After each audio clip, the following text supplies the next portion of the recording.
Good evening, all the friends. At the outset, I'll express my sincere thanks to IAB President Dr. Pakul Parekh and my dear friend Basavaraj for their presence. I feel honored. I sincerely thank the IAP Tamil Nadu State Chapter functionaries, Dr. Chendil President, Dr. Ismail President-elect, Dr. Suresh Balan Secretary, and Dr. Rajendran Treasurer. Thank you all for giving me this opportunity. Now we are going to next 60 minutes. We are going to discuss about a common issue, which is poisoning in children. The poisoning in children, before discussing, I want to tell the three things. One is poisoning in children. When you manage them, it is something like you are running into a running into a suspicious story where everything is suspicious. You are going into a mysterious story where when the child is brought to the ER after 5 minutes of consuming something, you don't know whether he really consumed. That is the first suspense. Second is if he has consumed, what poison is consumed. Third is when you are explaining the parent that he may need to be observed in the hospital, gastric lavage, charcoal, samples, everything. No, the parents will be looking at a child who is jumping out from the car and running away. So you have to convince the parent that the poisoning children in the present, they usually remains normal. And then they started presenting with the symptoms only later. Second is difference between adult and childhood poisoning is adult, they consume poison mainly to declare themselves that they have consumed the poison. That is an objective and motive. But children, they don't express it. They might have consumed a poison, but we may not know. They present like any other medical emergency. They come with convulsions, altersensory. We think about febrile seizures. We think about hypocalcemia. We think about metabolic encephalopathies. So there we have to identify the poisoning. That is up to the pediatrician to identify that child has consumed poison. Third thing is whenever what we know about poison is, I just go with the next slide.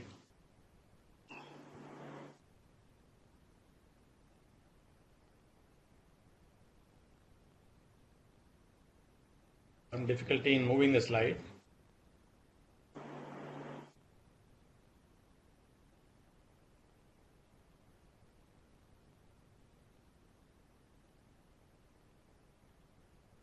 The third aspect is, this is the great aphorism of the poet Avvaiyar, who lived 300 years before the birth of Christ.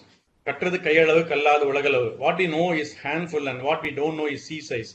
It is exactly applicable for the knowledge in poisoning. All of us may deal with a lot of poisoning children, but our knowledge in poisoning is very, very little. And every time when you come across a child with poisoning, we have to browse the net. The slide is not shared, sir. So excuse me. Yes. Slides are not shared, sir.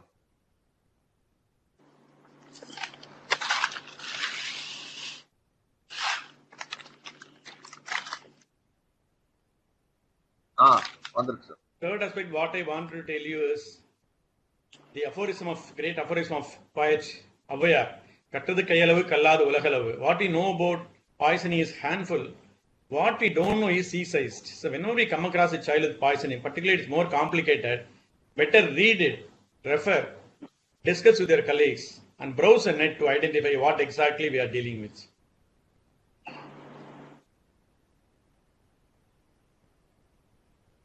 The poisoning is not confined only to a child and their family members. Sometimes it may be a cluster of children. Here is example, a midday meal tragedy in Bihar, July 2013. Children died after consuming the midday meals. Contamination of the food with the pesticides.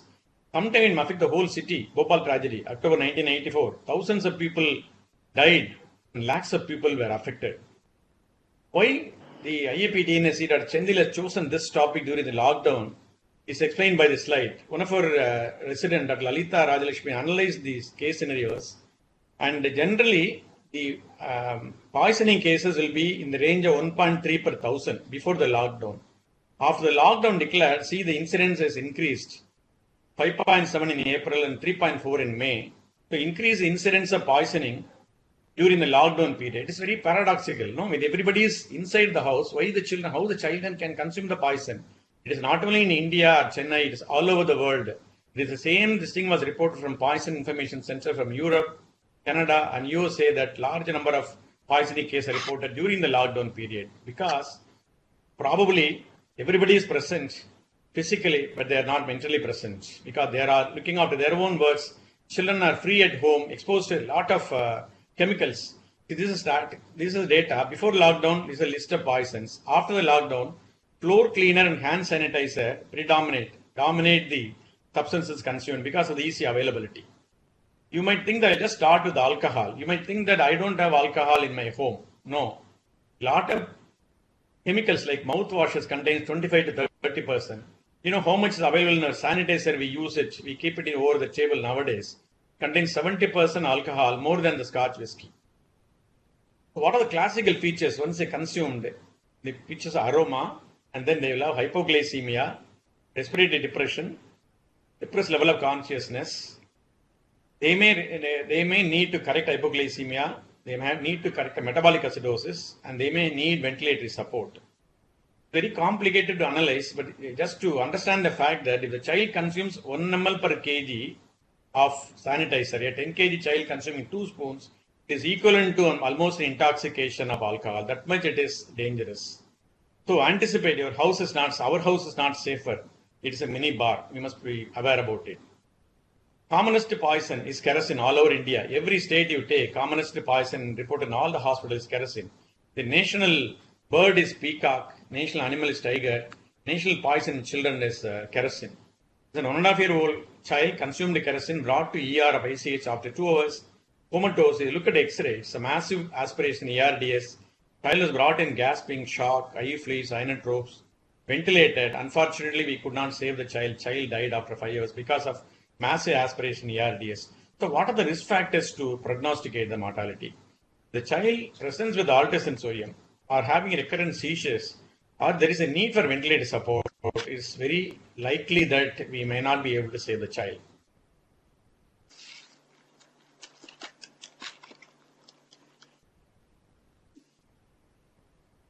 Sorry, just difficulty in adding the slides.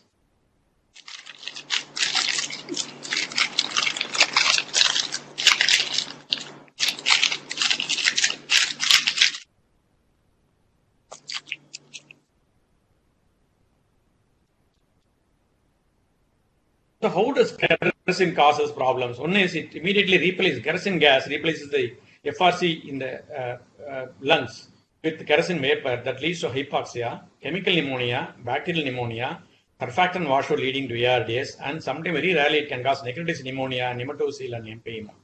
What is the management? Observe for at least 6 hours if the child is asymptomatic.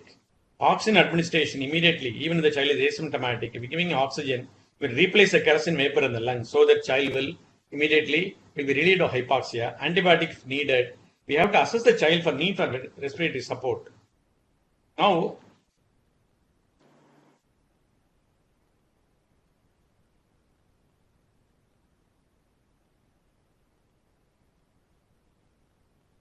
problem in moving the slides. So, this is the management. So, this is sometimes the child may present like an extensive bronchopneumonia. Only when there is a distress, there is a need for X-ray chest. Gastric lavage is contraindicated. Oxygen is a prime caretaker for the kerosene injection. Surfactant is nowadays used for sicker ones. How to prevent this? Learning point is tell the parents not to store the kerosene water bottle beyond the reach of kids. These are the 2 case reports where you can see that there are 2 case reports where surfactant is successfully used in hydrocarbon aspiration and severe form of ARDS. So there is a way out. When a child develops ARDS and ventilated, we always have a negative result. So surfactant has come in the way to save these kids.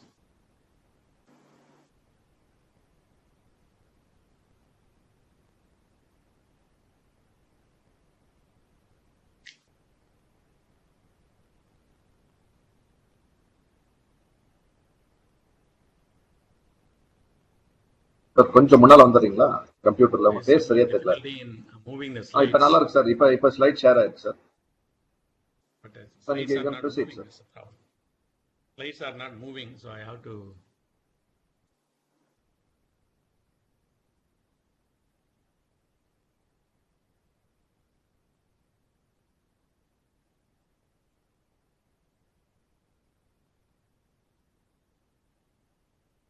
Okay, sir. Moving from that, we move to another case scenario. The commonest poison in children is kerosene. Commonest poison consumed in adult is organophosphorus compound. Particularly rural males prefer alcohol and OPC. Rural female, they prefer oleander. Here, this mother and two children are admitted with suspicion of poisoning. Mother was admitted in a different hospital. The children had excessive salivation, anxiety, constricted pupil, bradycardia, muscle twitching. You look at the video.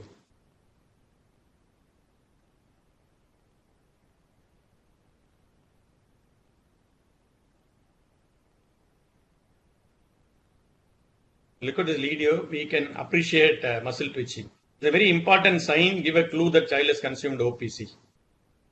But when we did the gastric lavage, it didn't show any smell. This shows the features of poisoning with OPC, but there is no smell in the gastric lavage. How it is possible? Because in a child with OPC poisoning, there must be smell of OPC in the gastric lavage. That is not there. So before going into the case, we'll see what are the problems with OPC is muscarinic effects, nicotinic effects, and CNS effects. Main problem with the nicotinic effects only because they cause fasciculation, respiratory paralysis, bradycardia, tachycardia, and arrhythmia. Muscarinic effects are mainly sludge and dumbbells with excessive salivation, lacrimation. There are relatively benign problems. CNS problems are also dangerous like headache, dizziness, confusion, drowsiness, hyperglycemia, glycosuria, and convulsions. The wholly suspect poisoning is mainly by clinical appearance and then estimation of the cholinesterase levels. Can you prognosticate? Can you stratify what is the severity? It's possible with taking into account of three things. Two clinical factors, level of consciousness and respiratory effort.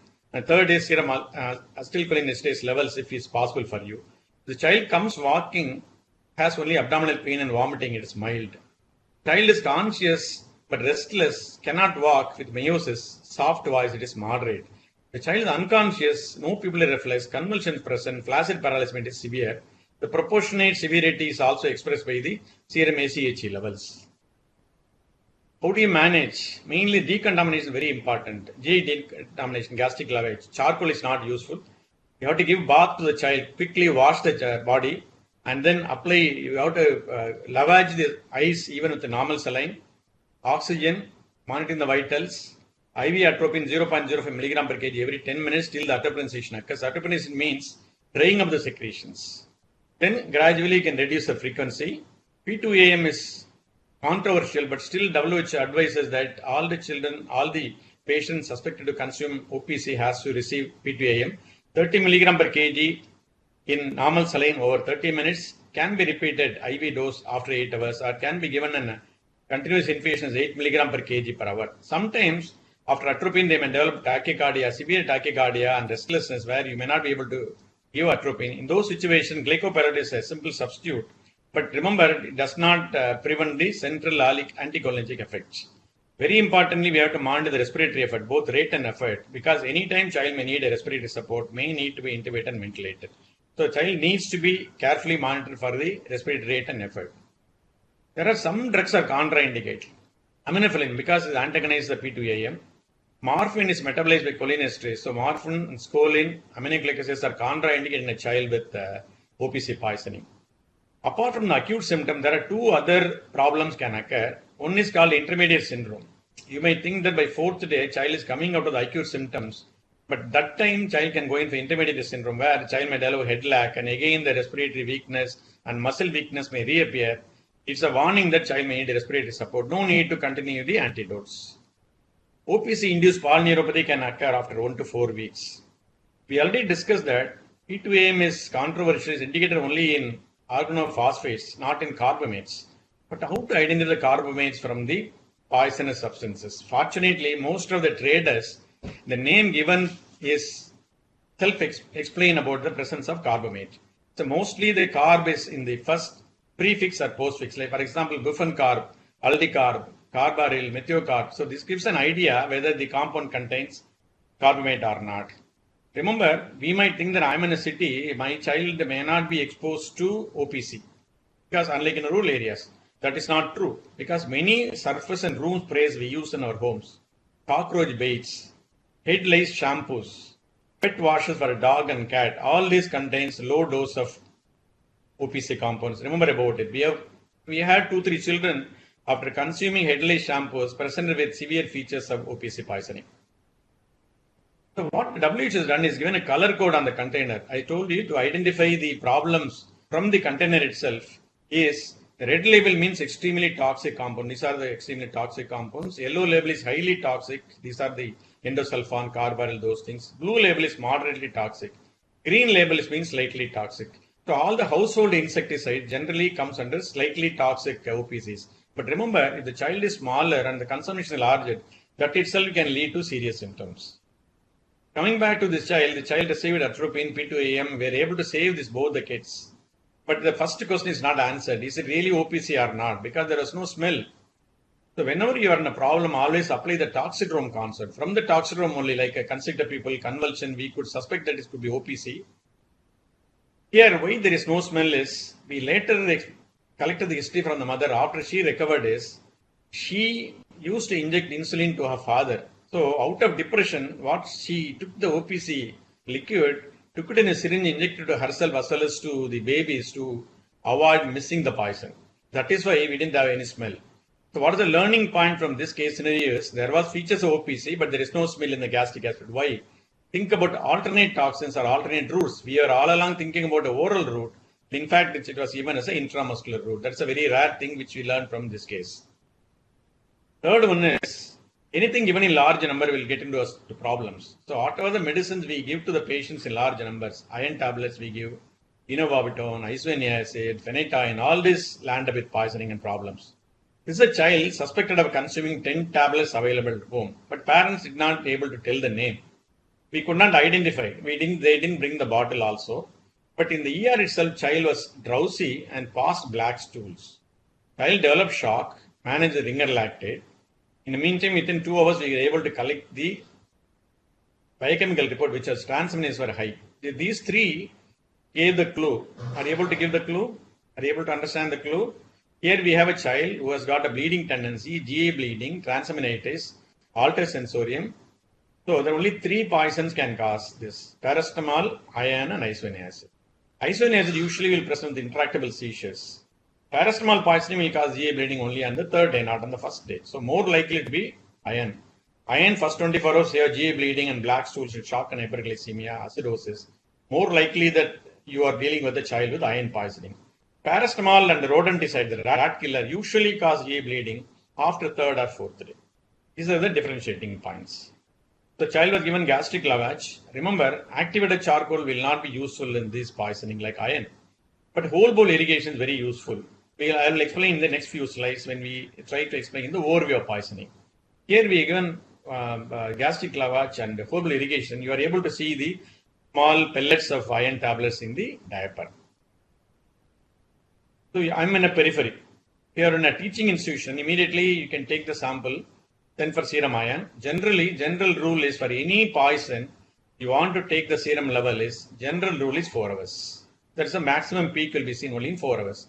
So after 4 hours, they take the serum levels and send for iron poisoning. But here I'm in a periphery, I'm in a distal headquarters. I don't know how much I may be able to get the serum iron levels. Even if I get it, it may after 48 hours. So these are the simple clues to decide whether the antidote is needed or not. If the child is consumed 60 milligram per kg, remember again, 6 milligram per kg is the normal iron dosage. 10 times the dosage, 60 milligram per kg is consumed from the history. Then antidote is needed. Severe symptoms.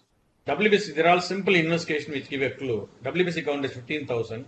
Serum glucose is 150 milligram. These are all the simple clues to tell us that our child may require rifaximin or the antidote.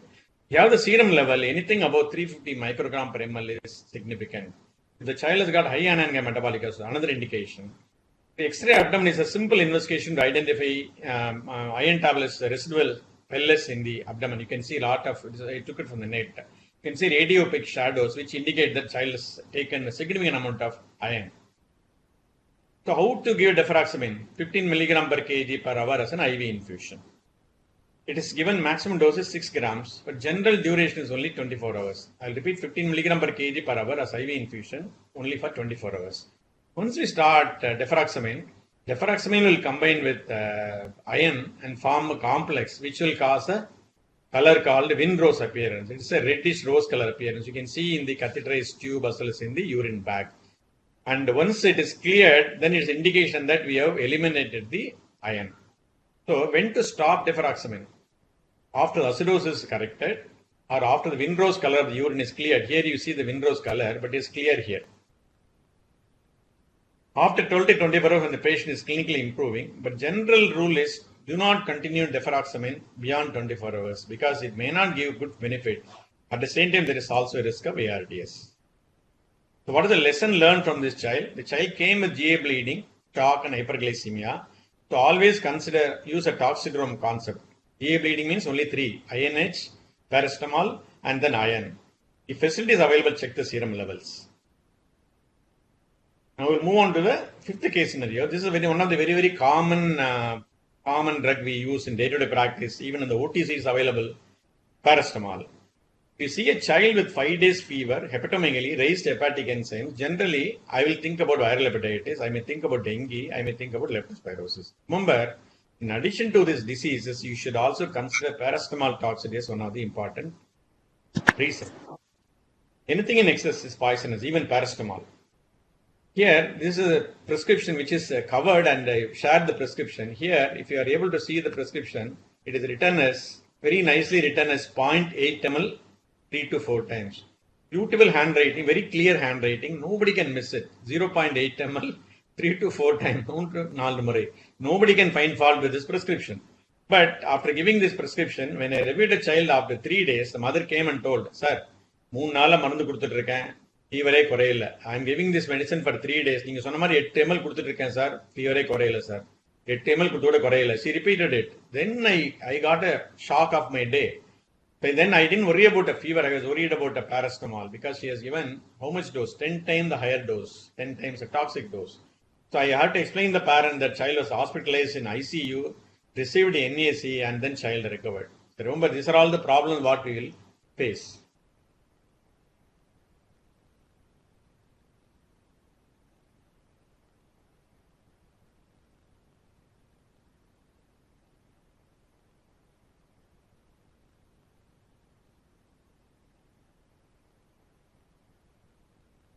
Sir slide ஷோக்கு போயிடுறீங்களா sir? Slide ஷோக்கு போயிட்டீங்கன்னா ஈஸியா இருக்கும். இல்ல, there is slides தான் இருக்கேன், but there is some difficulty in moving the slide. That's the problem.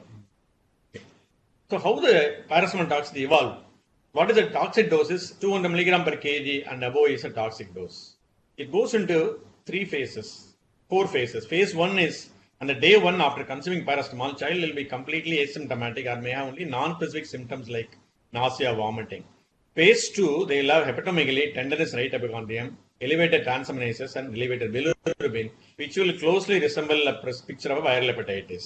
One 2 important clues is rise in the creatinine and falling bicarbonate indicate that we might be dealing with a child with paracetamol toxicity.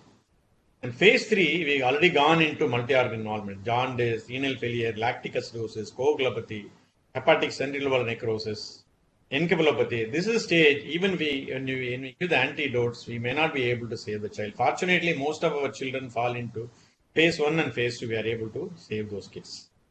This is the nomogram, Rumack-Matthew nomogram. And what situations where nomograms may not be useful?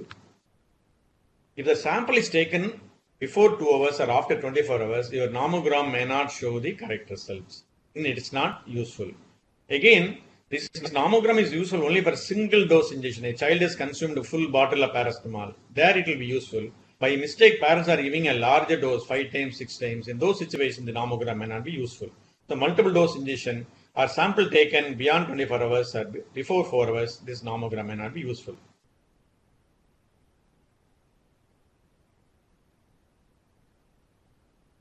Sorry about the sharing.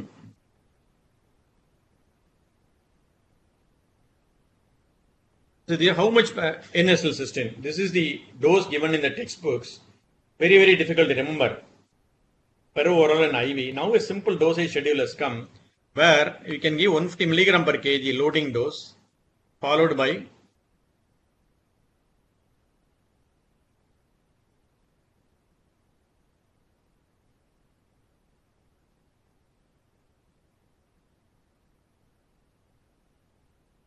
the loading dose is 150 milligram per kg followed by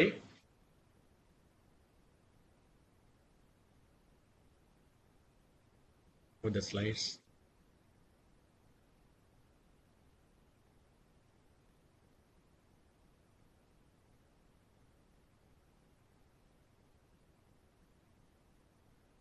Loading dose is 150 milligram per kg over 1 hour, followed by 10 milligram per kg per hour for 48 to 72 hours. This is the simple dosage schedule.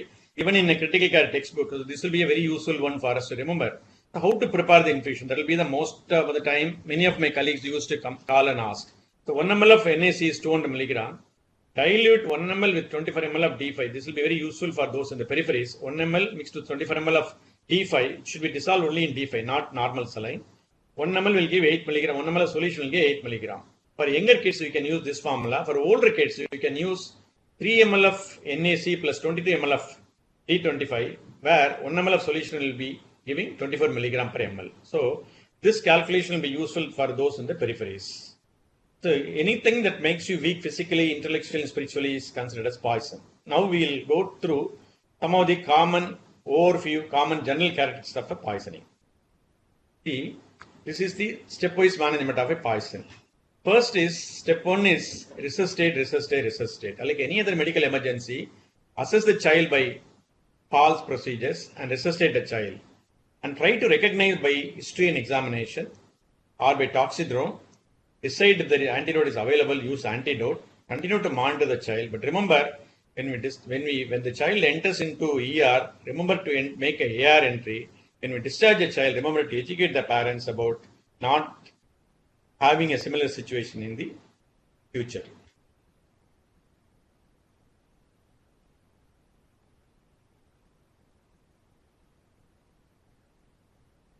So most of the poisons may cause respiratory failure, either because like kerosene can cause lung failure or central depression can cause pump failure. So protection of the airway is important. Keep low threshold for intubation. Generally, we will postpone intubation for any medical emergency, but in poisoning, we have to keep a low threshold. We may have to intubate a little more earlier than other pediatric emergencies. May need only brief support. When we use drugs like muscle relaxant, Vicronium is preferred to succinylcholine, particularly when we are intubating a child with OPC poisoning.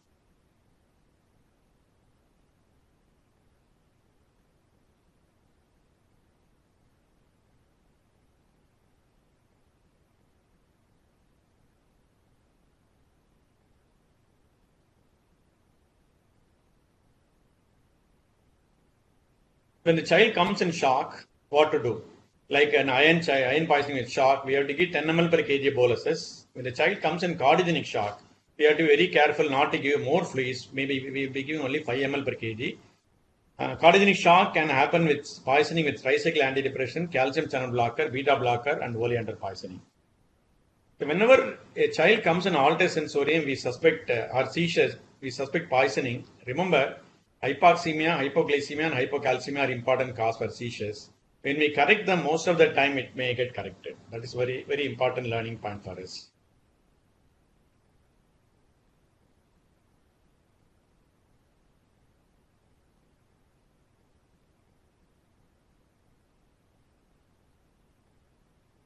Problem with moving the slide. Sorry about it.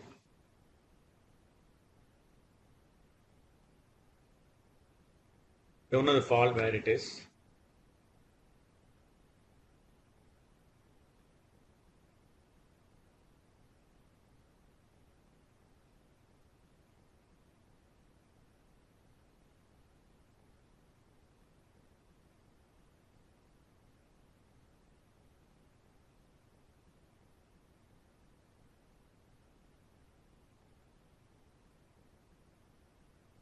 So this is a simple algorithm for a child presenting with seizures with the suspected toxin ingestion.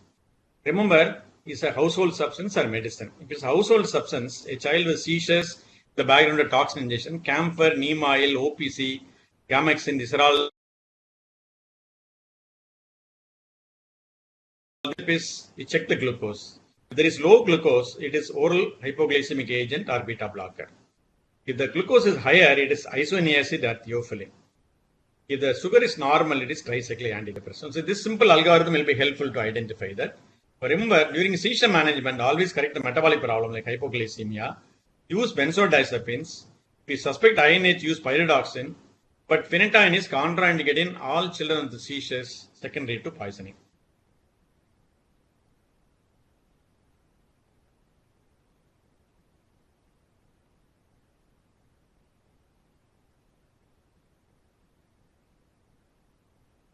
So, metabolic problem like hypoglycemia and metabolic acidosis. Hypoglycemia can be caused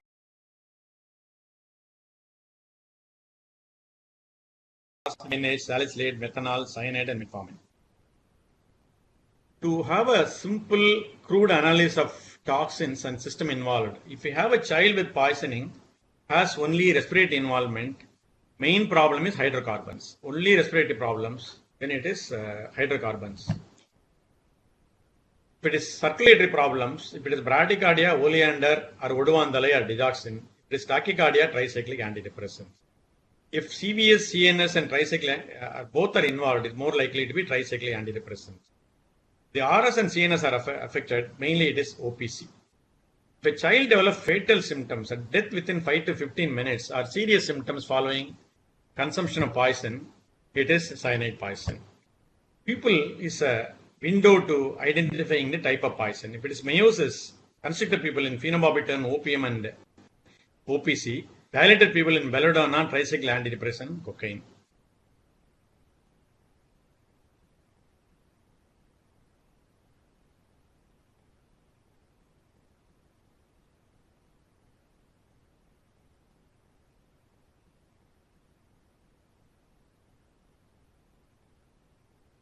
Is not moving. So we'll ask the technical person to help, sir. Mr. Samir? Don't know whether it is. Samir? So we have resuscitated child. Recognize. Can you call them in the meantime? I will continue. Okay, please continue.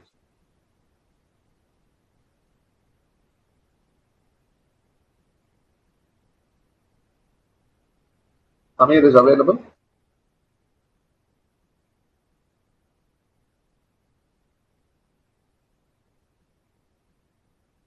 Okay. Then targeted history. We discussed earlier that most of the kids come without history of poisoning.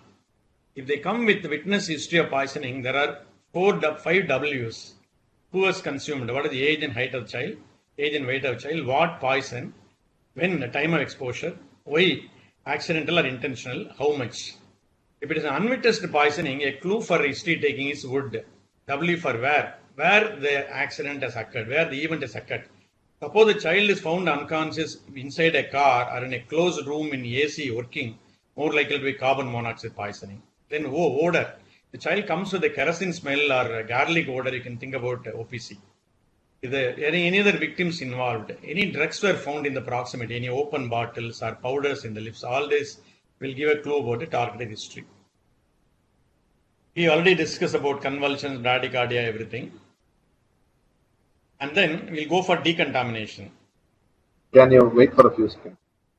Slide is not shared actually. Slide not shared, no? Meantime, I'll get some help, sir.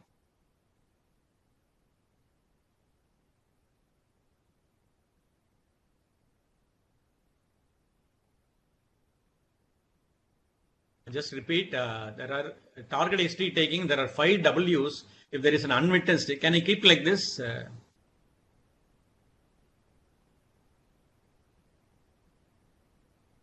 5 W's in a witnessed poisoning. Who, what poison, when, why, and how much. In unwitnessed, it is where. Would is the mnemonic. Where the events occurred. Suppose inside a car, inside a closed room, you think of carbon monoxide poisoning. Odor. Other victims, and presence of drugs in the proximity. And we move on to decontamination procedure. There are 3 decontamination procedures. One is gastric lavage, activated charcoal, or whole bowl irrigation. Gastric lavage is indicated if they come within 1 hour of ingestion. Contraindications are 3 C's, that is decreased conscious level, corrosive poison, volatile hydrocarbons. So how to do the gastric lavage? Gastric lavage should not be done like they do it in adult with the big stomach wash tube. It should be done by a 10 French nasogastric tube. Check the position. Put the child in the left lateral position with the head and low. Give 10 ml per kg of normal saline aliquots. It's not a simple water. or salt water. Both are, I have done this, both the mistakes. Giving water wash or salt water wash, both will cause hypo and hypernatremia. We have to use a normal saline liquid 10 ml per kg instilled into the nasogastric tube and repeat till the returns are clear. See, this is why we insist on left lateral position. This is left lateral position where it increases the gastric content so that it is quickly drained and there is less passage beyond the pylorus so that to promote absorption. But if we put in the right lateral position, it is actually the dependent position, non-dependent position where it may not be drained well. In fact, it will promote passage of the poison into the across the pylorus. So always keep the child in the left lateral position during the gastric lavage. Now, the second important one is the activated charcoal. Most of the time, I just ask all the participants, how many of you have activated charcoal in your clinic or hospitals? Very, very important one. I think very important. Whenever you come to Chennai, Coimbatore or Madurai, please purchase the activated charcoal. If you buy 1 kg, which will be costing around 300, 400 rupees, at the most 500 rupees, will come for 5 years. But it's a very, very important component of decontamination is activated charcoal. It acts like an enteral dialysis. Not only it remove the drug in the intestines, it also remove the drugs which are absorbed beyond the epithelium. So, its maximum benefit is within 1 hour. In a child, conscious child, you can mix with water or juice so that to improve the taste and ask them to drink. In a child who is very young child, you can give through a nasogastric tube. You can see our nurse administering the charcoal. Most of the time, its tolerability is very good. Contraindications are aspiration only. Only when the child is dyspneic, probably you have to intubate and then do the gastric lavage. Otherwise, most of the conscious children will tolerate this. Dose is 1 gram per kg to mixed with 4 to 8 parts of water. You might ask how to measure this 1 gram per kg. Think a child 10 gram. The simple measurement is you take a 5 ml paracetamol syrup. 1 spoon is 5 gram. 2 spoons is 10 grams. That is a simple calculation. It is useful in most of the poisons.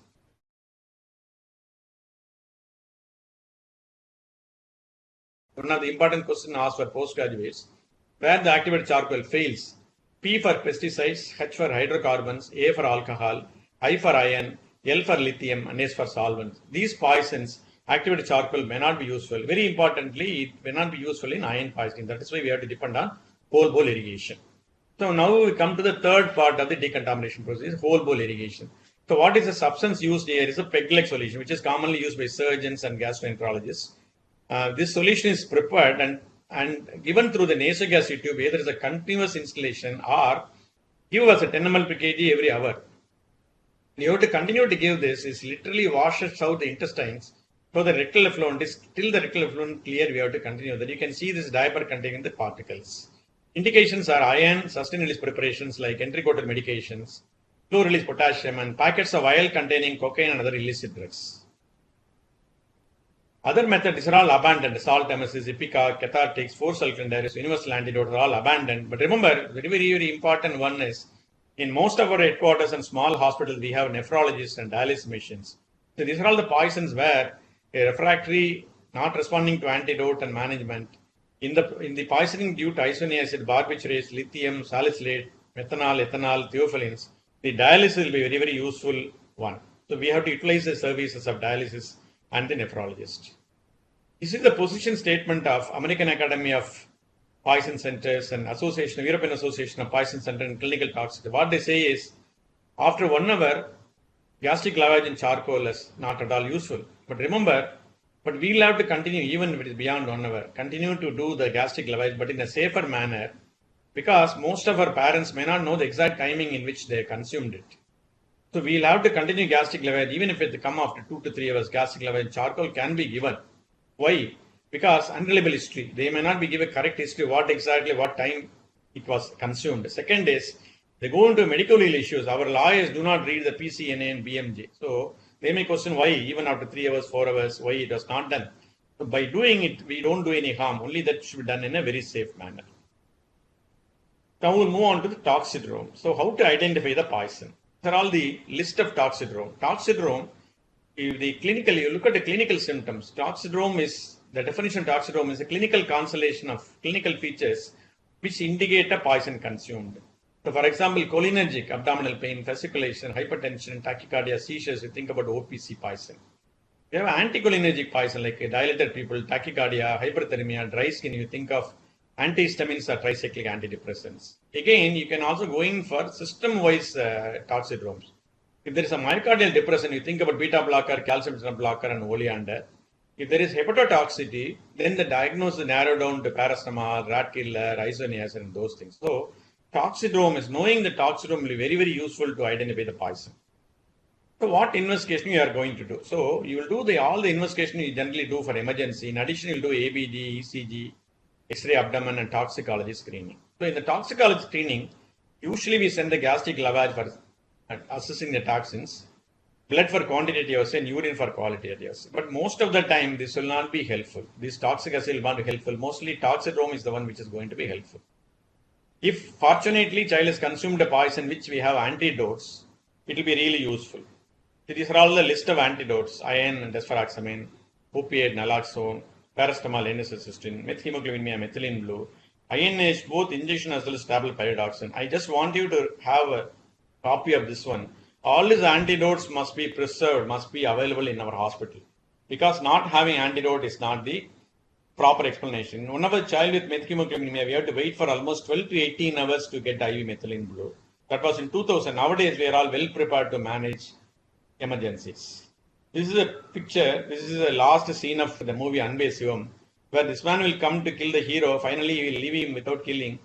Then he will say that you are my God because you have saved my life. So antidote is something similar to that. Antidote is going to save the life of a child.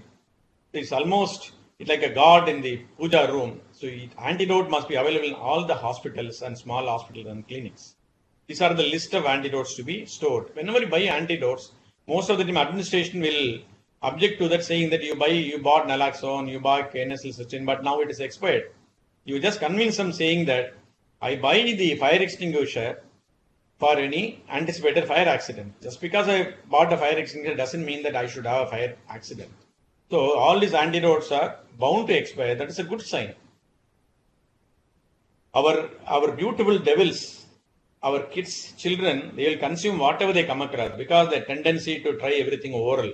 These are all the fortunately list of non-toxic substances. When they consume and come to the ER, we can reassure them saying that all these are non-poison: antacids, antibiotics, candle, calamine, lipstick, ink, deodorants, pencil lead, ink, crayon, shaving cream, toothpaste. All these are non-toxic substances for which the child need not be hospitalized. Maybe we can observe the child for 2-3 hours in the ER or OP, and then you can review the child as an outpatient after 12 or 24 hours. So I've quickly gone through the general characteristics of poisoning. We'll move on to the case scenarios. This is a very complex and problematic child we managed. This is a 14-year-old girl returned from school at 4 p.m. The mother was single mother, returned from work at 9 p.m. When I saw her, she was lying unconscious in the bed. And she vomited fluid like this, reddish fluid. So she was taken to a nearby hospital where it was diagnosed as varicose bleeding, and then child was referred as varicose bleeding. When the child came to us, child was very sick, convulsing, altered sensorium, shock. We stabilized ABC, intubated and ventilated the child, and then started looking at what is the problem poison which is consumed. But we were not convinced to diagnose varicose bleeding because varicose bleeding cannot cause convulsion and altered sensorium. So whenever we come across a problem like this, sudden loss of consciousness, think about this rule of 5: unidentified injury, unwitnessed seizures, envenomation, poisoning, and cerebrovascular accident. So after stabilizing ABC, we did the CT. CT was normal, which excluded cerebrovascular accident as well as traumatic brain injury, leaving only these two as a differential diagnosis: poisoning and unwitnessed seizures. Envenomation we did not consider because child was living in the 4th floor where the snake bite is less likely. So we thought of poisoning. The next question is, if there is a poisoning, how to analyze further? These are all the 4 drugs which can cause convulsion. These are the toxic substances. Toxic substances generally consumed by young kids. Drugs are mainly consumed by older children. Sorry, these are the 4 drugs which are likely to cause convulsions: tricyclic antidepressant, theophylline, oral antidiabetic. Tricyclic antidepressant classical features are dilated pupil and then tachycardia, ventricular tachycardia. But this child did not have tachycardia, dilated pupil, so that is less likely. Theophylline can cause tachycardia and metabolic acidity. Again, there is no tachycardia. Oral antidiabetic will cause hypoglycemia, but here the child had slightly a higher glucose, 200 milligram. Child had hyperglycemia, metabolic acidosis, and hagma, Then we thought probably INH may be a reason for it. It can cause hyperglycemia, metabolic acidosis, and convulsions, particularly intractable seizures. This one we have already seen that, but I just want to reiterate that. The classical triad we see here is a convulsion, high and metabolic and hyperglycemia. So we narrow down that this could be probably an INH overdose. At the same time, additional clues, when we catheterize the child, this is the gastric aspirate color, this is the urine color. Any idea, any further clue for you? I may not be get your answers. So, can you sum up what could be the poison consumed? Yes, you are right. INH caused the convulsion in this child, but rifampicin gave the color. So both gastric aspirate and urine color was reddish. That was an additional clue. Later, when the child recovered, child confessed taking INH and rifampicin. And even the blood sample sent to the TB Institute in Chetpat showed that it contains isoniazid. So how do you manage isoniazid poisoning? The antidote is pyridoxine. It's a toxic doses. If the child comes with convulsion, intractable seizure, and altered sensorium, that means child has consumed more than 70 milligram per kg. It's a potential fatal dose. So it is something like what they give for Tulabharam to Tirupati or Unnikrishnan Udupi. You have to give weight by weight antidote. So if the child has consumed 70 milligram per kg of isoniazid, then only child will have intractable seizures. So it's a 40 kg child. So we need to give 2.8 grams of pyridoxine, which will be a real problem. Because INH is not available in IV injections. Then we decided to give pyridoxine tablet crushed and given through the nasogastric tube. We gave almost 2.8 to 3 grams of pyridoxine tablet and some IM injections. And we are successful in saving the child. After 36 hours, we were able to extubate the child. And the pyridoxine orally saved the child. So, thanks to the team, Dr. Anita and Dr. Sharda managed the child. So, what the lesson learned from the child, whenever you face a puzzling emergency, consider poisoning as an important differential diagnosis.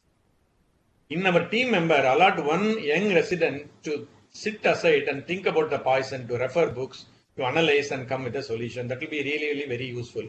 He need not be involved in the patient care. Remember, other common poisons causing convulsions are camphor and neem oil. You see the camphor, and even we will mistake it. Camphor, they closely resemble the sugar cubes. So naturally, child is likely to taste the camphor and cause convulsions. Neem oil is, most of our grandmothers think that neem oil is a good medicine for recurrent respiratory infection, but that is a very fatal, deadly poison. We have seen children coming in convulsions. Within 15 minutes are giving neem oil. The next case scenario, this is again interesting case scenario. This is a 3-year-old child brought to ICHER in altered consciousness. He was irritable, tachypneic, very important clinical is cyanosis. We were able to see the pulse oximeter, saturation is 86. The cyanose and low saturation. But otherwise, he had mild tachycardia, pulses well felt, he was in altered sensorium. So what could be the possible poison? So the history, mother said, I given fish in the noon. Then I went out for work. When I returned, he was seen in the house lying unconscious. That was her history. So we thought poisoning may be an important possibility because the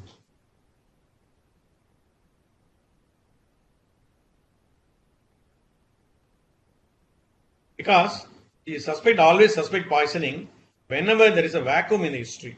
The mother knows the history till the noon, and around 7 p.m. he brought to the hospital. Nobody knows exactly what has happened between this 6 hours period. So there is a vacuum in history. Nobody can narrate the sequences. When you have a history like this, always think about poisoning rather than a disease or individual illness. So then we analyze, only practical point we got was a cyanosis. So what are the causes of cyanosis? There are 3 causes. The child didn't have tachycardia or clubbing. So unlikely to be a cardiac etiology because no murmur, no clubbing. And respiratory causes will cause cyanosis only in the terminal illness. Severe apnea, severe tachypnea, or apnea, bradypnea, pneumothorax, then only you will have cyanosis. After excluding the cardiorespiratory causes, the third left-out possibility is, you know the diagnosis. What is the diagnosis? Most of us know about this. We thought of methemoglobinemia. This is the additional clue. You look at these pictures, the blood in a different containers. You see that this is the blood of the patient, chocolate brown colored. This is the patient's mother's blood. It's a bright red color. It's a normal one. This is chocolate brown color. Same way you can see the color of the blood. chocolate brown color, which shows, confirm the diagnosis, a bedside test for methemoglobinemia. So, how methemoglobinemia can occur? What poisons can lead to? There are three important poisons: naphthalene balls, dapsone, and usage of local anesthetic like Emla cream when you have to use local anesthetic. These are the three important causes for a child to develop methemoglobinemia, apart from the congenital causes. Very important learning point here we should all of us know is the saturation in the pulse oximeter was 86. But when we did the blood gas, you look at this, are able to see that the saturation here is 99.7. How so much a difference between the pulse oximeter and the ABG saturation, SpO2 and SaO2. This is called a saturation gap. Whenever you see saturation gap in any child with cyanosis, the diagnosis abnormal hemoglobin, most likely methemoglobin levels. So we took the sample and sent for co-oximetry. Co-oximetry is an additional benefit available in the ABG machines, available in the cardiothoracic centers. In 5 minutes, we got the results. You see that the saturation is 99.7. This is F-methem. This methemoglobin level was 35.8. Normal meth level is less than 2%. If it is above 10%, they will become symptomatic. So this diagnosis of meth is confirmed. Now the modern technology has given more comfort for us. This is a new machine based on SCT, new technology, the signal extraction technology, where the pulse oximeter itself gives the methemoglobin level. This is available in the ICH photo. This is available in ICH, so in a government institution. See here, the saturation, the pulse oximeter itself shows the amount of presence of methemoglobin. This is one of the very wonderful one which was useful for us at that time. So, now we confirm the diagnosis of methemoglobinemia. So, we have to go for the antidote, IV methylene blue. This happened in 2000 in our hospital, in IC. We didn't have methemoglobin. We didn't have the methylene blue. We tried all the government and private hospitals in Chennai. We did not get it. 91 I can see. Everywhere we tried, we could not get it. Then finally, Chellam Krivaran madam from CMC Vellore, she expressed her willingness to help. We sent a person to collect IV methylene blue. He went to Vellore and collected. It took almost 12 to 18 hours. You know the cost of IV methylene blue is a methylene blue, ordinary one sterilized by the pharmacy, which cost only 3 into 4, only 12 rupees. But we have to wait for 12 to 18 hours. So that's a lesson we learned is we have to stock all the antidotes with us for immediate management. You can see the IV methylene blue. It is also being extracted in the urine. What is the dosage? Before giving IV methylene blue, we have to confirm that child does not have GCPD deficiency. We have to check the GCPD level prior to starting the IV methylene blue. 2 mg per kg over 15 minutes. We have to repeat 3 times. Maximum dose is 7 mg per kg. Child completely recovered and discharged well. The learning point is any dramatic onset vacuum in history, when no one can narrate sequences, think about poisoning. Whenever you see saturation gap, think about methemoglobinemia and try to manage with IV methylene blue. 45 days old child, I'll just rush it because I've taken longer time in technical this thing. So 45 days old baby, this baby cried in the night. The grandmother who was sleeping with the baby, he went to the cupboard and took supposed to be the grape water bottle and administered to the baby in the night. So the baby, the crying spell stopped, but child developed respiratory distress and became quiet and developed grunting. Brought to the hospital ER. Hope most of you can identify what has really happened. What you can see is a white necrotic patch indicative of you are correct, corrosive poison. The grandmother, the lesson learned here is we should not administer any medicine in the night, particularly grandmother might have had cataract, may not know. She has given the bathroom cleaning agent kept in the grape water bottle. That's what happened. So when the child, generally a corrosive poison child comes to us, the first question we should decide is, the child needs intubation or not. Whenever there is a voice change, or hoarse voice, or stridor, probably you have to call the anesthetist or intensivist. You have to gently intubate the child. Otherwise, if the time elapses even for 1 or 2 hours later, we may not be able to intubate. And respiratory distress and perforation is a serious complication following corrosive injection. These are all the various corrosives available in our own home. Acids are car battery liquid, rust cleaner, metal cleaner, disinfectant like phenol, which is available freely in the lockdown areas. Alkali, button batteries, bleach, all these are corrosives. The management is secure the airway, intubate early before the child worsens. And the child comes very early, within maybe 10 minutes, 15 minutes, within 1 hour, you can give milk or water less than 15 ml per kg to dilute the acid. Lesson learned is don't give any medicine in the darkness. Never miss corrosive injection. Child comes to you with drooling of saliva, with erythema, ulcers in the tongue, and then change in the voice. Think about corrosive poison. This is again a complex case scenario. The 7-year-old boy, he and his sister was returning back from school. He saw a chocolate-like substance kept in the wall near a well. Despite his sister's advice, he took that substance. So that's why, whenever a lady advises you something, you have to accept it because their advice will be very valuable. So, despite his sister's advice, this fellow did not listen. He took that substance. And next few hours landed in ICH ER, unresponsive, frothing. When he was examined by the ER physician, Dr. Shanti was on duty at that time, bradycardia, constricted people, convulsions. So first thing in a constricted people, first toxidrome, first drug, first poison you will think is a OPC poison. But there are features against OPC, which are no muscle twitching, no hypersalivation. But despite that being the first possibility, the child was treated for OPC poison. Given P2AM and atropine, lorazepam was given for control of convulsion. But remember, there is another 2 more lists. Phenobarbital, opiate, and clonidine can cause constricted people. The empiric treated OPC poisoning, but the child did not improve. After 12 hours, we thought we will treat for a second differential diagnosis. We gave naloxone 10 microgram per kg as IV bolus followed by infusion. Within few minutes, he completely recovered. People became dilated and he started recovering. And we have to convince him to stay for a few hours before we extubate, and the child completely recovered.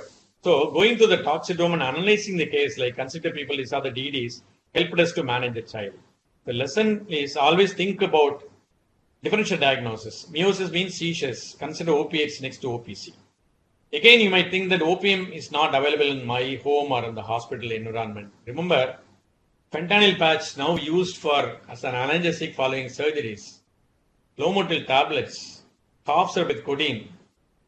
Lomotil or all this contains opiate which can cause opiate poisoning. This is a 5-year-old child said to have consumed unknown number of thyroxine tablets about 3 hours ago. He was brought to the hospital. Child was looking well. Mother mind was oscillating, whether it is consumed or not consumed. She was very much confused, and she also tried to confuse us. We don't know how to proceed. When I told her that the child needs observation, gastric lavage, everything when I told, she did not accept it. I said, doctor, if the baby has not consumed thyroxine, when you do all these things, will it cause problems? I don't think it's consumed. At the same time, she is not willing to take the child also. So how to proceed? So what I realized was, I reassured the parents that I am not going to do anything blindly. What I am going to do is only passing the tube and wash out whatever is consumed or not. Then only we will think about antidote. I reassured the parents, convinced them, and pass an nasogastric tube. To our surprise, to our acceptance, you see, this is the color of the thyroxine tablets. After showing the color, mother agreed for all the other management.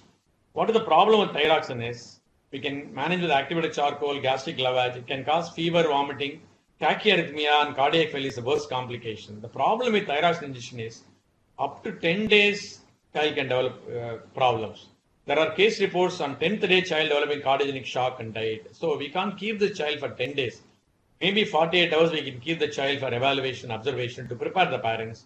Then child can be managed as outpatient twice a day follow-up. Whenever child has fever, we have to anticipate an arrhythmia, need to be admitted. The child develop arrhythmia or fever. The treatment is managed with prednisolone, propranolol, and a new drug called ioponate or ioponic acid. We'll move on to, quickly I'll go on. These are the stories of a child is brought with drooling of saliva, and this was the X-ray taken. You might ask, why did you take an X-ray chest? Saturation was normal, no tachypnea, drooling of saliva and cough. We took an X-ray. To our surprise, there was a coin shadow here. So whenever a coin shadow in the neck, always think about some serious things. This happened in year 2000. And we called the ENT surgeon to remove the coin. The coin is in the coronal plane, it is in the cricopharynx. If it is in the sagittal plane, it is in the trachea, but it is in the coronal plane, so most likely cricopharynx. ENT surgeon came and tried to remove at 10 p.m. in the ICH ER, but could not remove it. It was difficult to remove. Called for an anesthetic help. Anesthetists were busy with the neonatal surgeries in the theatre. They said they will be free only in the next day morning. Child was stable, so admitted in the ward because saturation was okay. And the child was taken in the first case in the morning around 8 o'clock. Child was removed, the button back, the coin shadow was removed, the foreign body was removed. And after removal, after about 8 to 10 hours, child develops severe distress. You can see the ear leak here, subcutaneous emphysema, pneumothorax, pneumomediastinum, and brought to ICU. Child has to undergo 2 ICDs. When we removed the coin and cleaned the coin, only we realized that it's not a coin, it's a button battery. That was in 2000, that was our first encounter with button batteries. At that time, the button batteries were very scarcely available. So in a button battery, in 4 places you have to remove immediately. Nasopharynx, nose, cricopharynx, esophagus you have to remove immediately because even within 4 hours it can cause perforation. Simple clue is the double halo may be seen in the button battery, which may not be seen in the coin. This is a double halo. What you see here is may be seen in the button battery, but it's always wise to presume as button battery. Any coin shadow you presume as button battery and try to remove as early as possible, particularly if it is in the cricopharynx and esophagus. The pre-hospital advice, they come with the history that child has consumed a button battery. Before referring to a center where they can remove by endoscopy, the new advice now is you can give honey. 10 ml, that is 2 spoons of honey by mouth every 10 minutes for up to 6 doses. There are 2 indications for this. Child must be more than 12 months old, 12 months, more than 1 year old, and the child should have consumed this foreign body within 12 hours. Can give 10 ml, 2 spoons of honey by mouth every 10 minutes up to 6 doses. This will coat the button battery and prevent much erosions. And then later we have to advise the parents to keep nil oral because once they go to the tertiary care center, they have to give anesthesia and to remove the button battery. To educate the parents not to use button battery operated toys. If at all they use it, use the button battery which is fixed and screwed in the toy. This is a silent killer. A father and son were found unconscious. They were waiting for the mother who was taking treatment inside the ER overnight.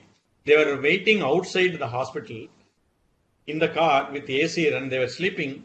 They were found to be unconscious by the police personnel and brought to the hospital. Child was in altered sensorium, irregular pulse and in shock, and saturation was 90%.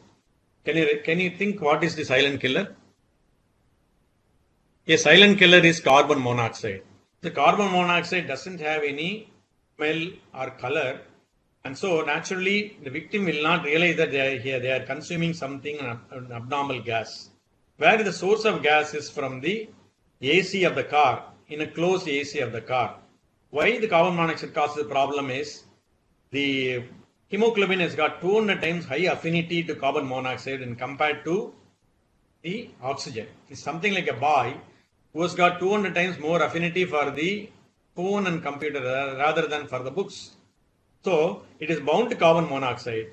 To suspect carbon monoxide poisoning in the usual circumstances. What are the circumstances? A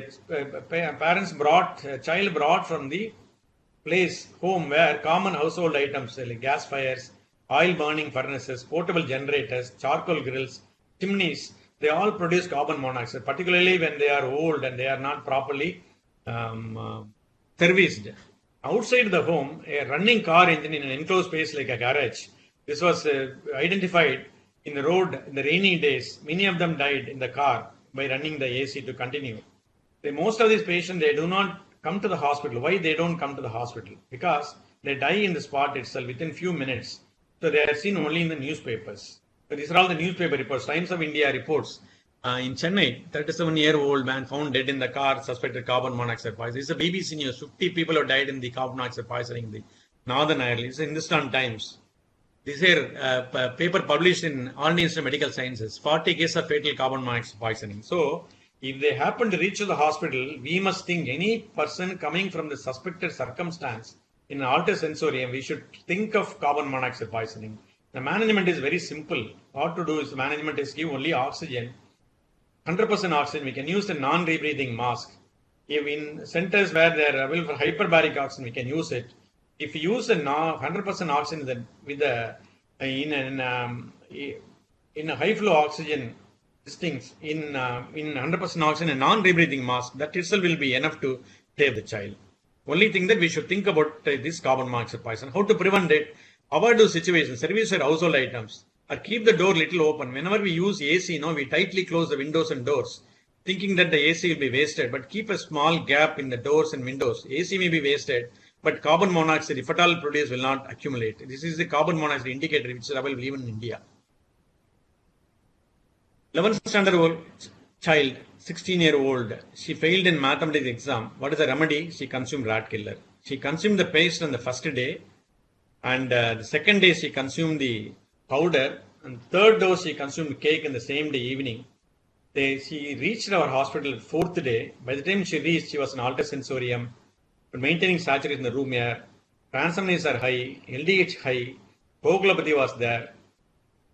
So this toxidrome, we are seeing this acute liver cell failure in the background of poisoning, paracetamol, rodenticide, and valproate. You have to consider cake, powder, and phosphorus. Cake contains superwarfarin, so they come with coagulation failure. Paste is the most dangerous, contains yellow phosphorus. This is a very, very serious poison. It's a high mortality. And we gave supportive management, monitor, we give therapeutic plasma exchange. By fourth day, she developed hypoglycemia and shock. Fifth day, developed menstrual bleed and excess sleepiness. And fortunately, we have to ship the child to another hospital where she died. So these are all the mechanisms. So what I feel is early referral to a tertiary care center with PAC and hepatic support can improve the survival. You can see this report and then probably you can understand it. So losing a child at 16 years because of rat killer is not at all acceptable. So better that we refer to centers where there are hepatic support and PAC with plasma exchange facilities are available. So this is the aerial view of Madurai city. The Meenakshi Amman temple is in the center. Now the whole city is built around the temple. This was built around 1000 years ago. If we borrow this concept, see, now all the hospitals borrow this concept. PACU in the center. The whole hospital beds are built around it. So early referral to a place where there are PUC facilities and hepatic support and therapeutic plasma exchange and transplants are available. These children can be saved if they are referred earlier. This is a report published from one of the hospitals in Chennai city. This is a study done between 15 to 18 study period. 30 patients were monitored. They underwent therapeutic plasma exchange, average 5 procedures per day. The reactions are only 4 minor reactions, no major adverse reaction to therapeutic plasma exchange. Almost 28 were saved. They were discharged without transplant between 5th to 30th day. Only 2 required urgent transplant, 2 expired. So out of 30, 26 survived. 2 required liver transplant, 2 expired. So every child with rat killer poison, if facilities are available, therapeutic plasma exchange can save these kids. This is a newer modality available for those kids. I just want to touch upon these points on drug abuse in children. These are the 2 women writers in 70s. They wrote all revolutionary short stories, Sivasankari and Indumadi. They wrote short stories and novels about drug abuse in the schools in 70s and 80s when the problem is not much. So think about drug abuse in our own kids or any patient when you find this behavioral problems and poor grades in a well child, emotional distancing, hostility and irritability, a change in level of cooperation around the house, lying and increased awareness about his presence about the school or weekend whereabouts, decrease the interest in personal appearance, physical appearance of bloodshot eyes, runny nose, frequent sore throats, change in the mood, unusual odor on breath, alcohol, inhalant, marijuana, widely lighted people even in bright light, pinpoint people even in the dim light, suspect that this school kid probably got exposed to drugs. Now, this is an unknown leaf ingestion. A child went to a park and bitten and chewed an unknown leaf. What happened was he developed severe burning pain in the tongue and lips. He came with swollen tongue. I didn't have the picture of that. This is a case history taken from Indian Pediatrics. This will be the picture, swollen tongue. Secondary to chewing the leaves taken from the park. What is that leaf?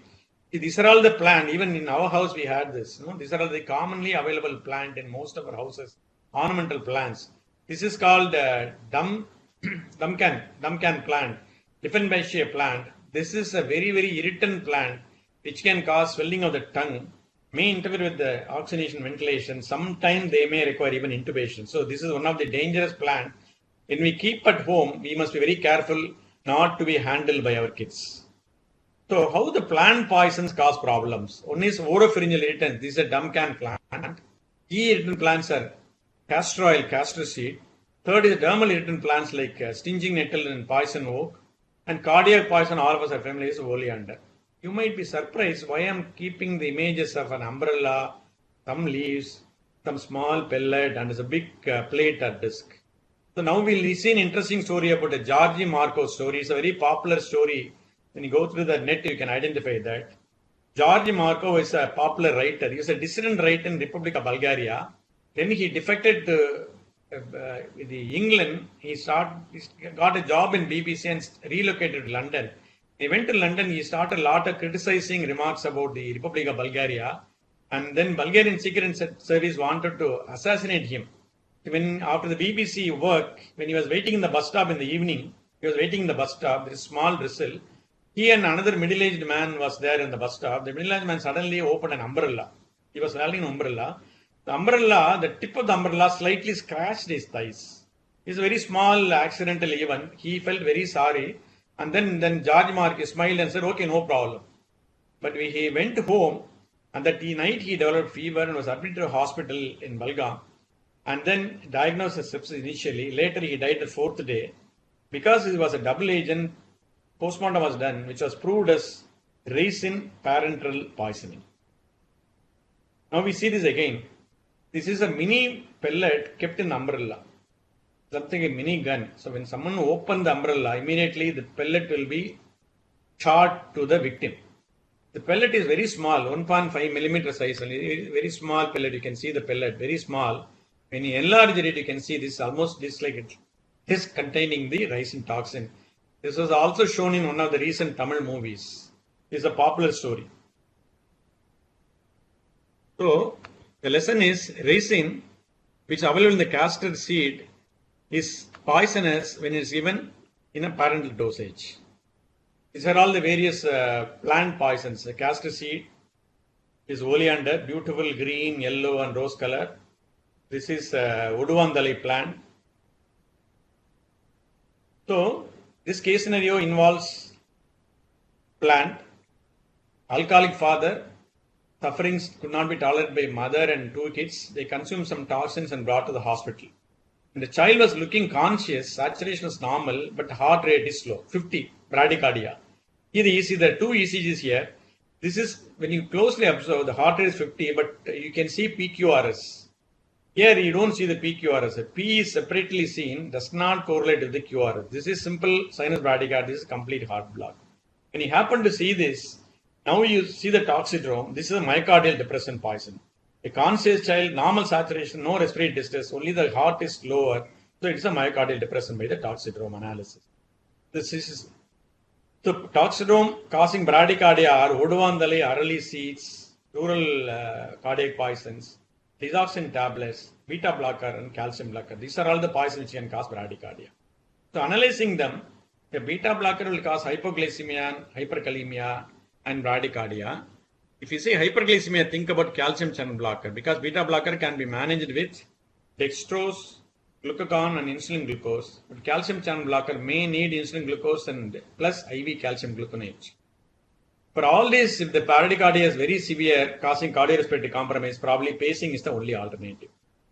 3-year-old child consumed an unknown tablet, brought with convulsions, pupils dilated, tachycardia, ventricular tachycardia. You see the ECG, ventricular tachycardia, convulsions. I have only 3 or 4 cases in Rajendra. I'll finish it off fast. So, 3-year-old girl consumed unknown tablets. You have a clinical features are ventricular tachycardia, dilated pupil, slightly raised blood pressure. What do you think that poison? Yes, most of you are correct. It is tricyclic antidepressant. The tricyclic antidepressant, what are the clinical features? 3 C's and 1A and 1D. What are the 3 C's? Coma, convulsions, cardiac arrhythmia. 1A is acidosis. 1D is dilated pupil. The management is sodium bicarbonate is the antidote, chemical antidote. Give sodium bicarbonate IV infusion so that the pH is kept at above 7.5, 7.45. For arrhythmia, use lidocaine. For shock, we have to use norepinephrine. Remember, for all the seizures occurring in a poisoned child, we have to give only benzodiazepine and phenobutone. Phenytoin is contraindicated. So suspect myocardial poisoning whenever you come across bradycardia or tachyarrhythmia in a child with poisoning. Here second setting is useful. This is a child K brought to hospital, 2-year-old boy, well till 9:30. 11 o'clock he brought with convulsions, afebrile convulsions. He was drowsy, lethargic, convulsion and also had opisthronic posture, admitted in ICU, asked about poisoning history because afebrile child, poisoning, mother, the history was elicited around 1 a.m. in the night. Because child admitted to ICU at 12 o'clock. Mother stoutly refused, no, you would not have taken any medicine. Child is admitted in ICU, stabilized, and next day morning, quietly, I sat with the parents for a second elicited history, now 10 a.m. At night 1 a.m., I was also in a hurry and mother was also in a hurry. Morning 10 a.m., the child is stabilized. Second history, mother was clear in expressing the fact that she has been taking phenytoin and carbamazepine right from the age of 14.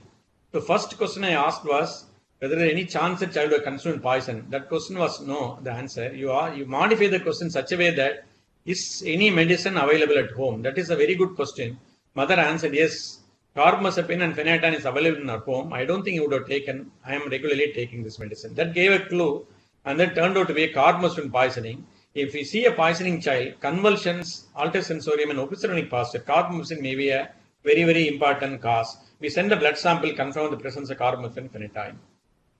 Mosquito repellent toxicity. Most of the time they are not toxic, but they definitely need to be observed in the hospital for at least 24 hours because they can cause arrhythmia, convulsions. Because there is a 2 case reports in Indian pediatrics that they developed, 2 siblings developed convulsions.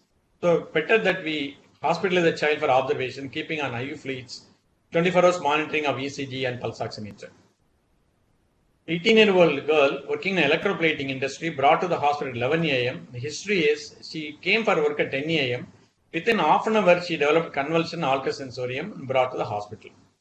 This is another similar case history. A 4-year-old boy came to ER with nausea, vomiting, sudden loss of consciousness. Again, history is no trauma, no poisoning, but he was found to be eating apricot 1 hour ago.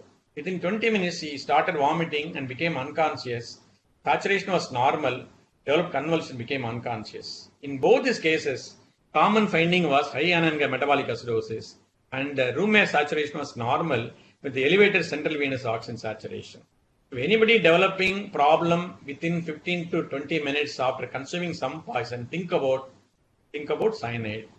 So, on what circumstances will think about cyanide poisoning? Sudden collapse of an industrial worker working in jewelry workshop, or electroplating industry. You think about cyanide poisoning, or a fire victim with coma or acidemia, attempted suicide within 15 minutes, child developing convulsions, or ingestion of fruits or plants containing cyanogenic glycosides, apricot seed. Even if you bite the apple seed, it can cause cyanide poisoning, and tapioca. So now the management has become simple with the availability of hydroxycobalamin. I am just telling this. I have not treated any patient with cyanide poisoning, but better that we stop this. If we happen to see with this background, these are all treatable poisons. We can manage the patient, child or patient with hydroxycobalamin. It is completely treatable poison. I just skip this quickly, you'll go through that. There are all regional poisons suggested by my friend Dr. Tendil Kumar from Tanjavur. Kanai Ennai is practiced in Tanjavur and Trichy for cold and cough. Probably they may contain trace of neem oil and camphor. That's why they may develop convulsions. They consume Kanai Ennai. Tawny powder is a cow dung powder used in Coimbatore, Salem areas. Yellow and green powder, GI irritation, hepatotoxicity, and CNS effects. Now, with the rigid control by the government, now the incidence is reduced. There is also another poison called Mesocarothyllum, where this is imported from Singapore, contained methyl salicylate liniment. 1 teaspoon of methyl salicylate. Senthil, I'm just coming to the last parts of the case scenario. I'll finish up in another 5-10 minutes. No problem. Mesocarothyllum, pardon? No problem, so please go ahead. This liniment contains methyl salicylate equivalent to 7,000 milligram of salicylate. I'll repeat, 1 teaspoon is equivalent to 50 tablets of aspirin, 150 milligram.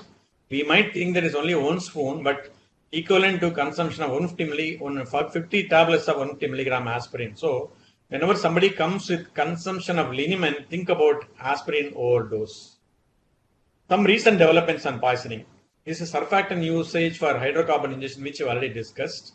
Intralipid is useful for resuscitation of cardiac poison. It acts like a sponge. Because of this pharmacodynamic property, it takes these drugs, beta blocker, calcium channel blocker, the intralipid takes, and it is very useful. And advanced organ support, liver failure support for children with rodenticide poisoning, or sometimes lung transplant for paraquat poison is the only option.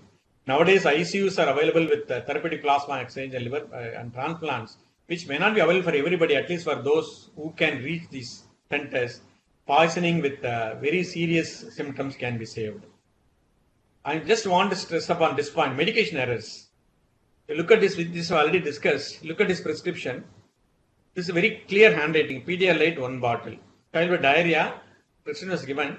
Father went immediately, got the medicine, went home, and then he gave Pedialyte. The Pedialyte was consumed within 4 hours.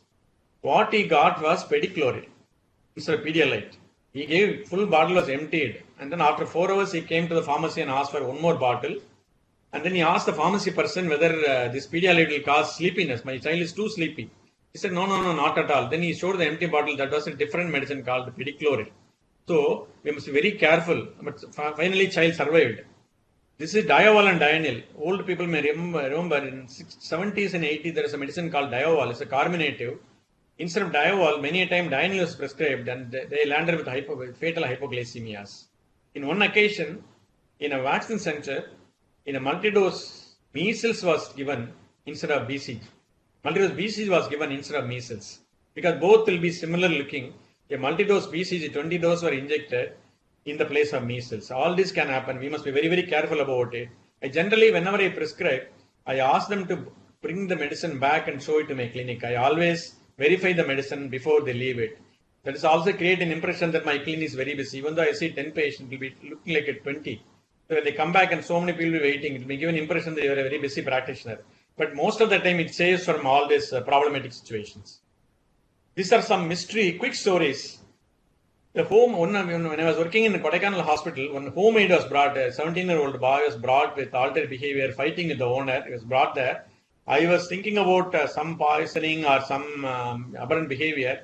Then my pharmacist came and examined him and said, sir, he was smelling of alcohol. So this fellow has consumed alcohol.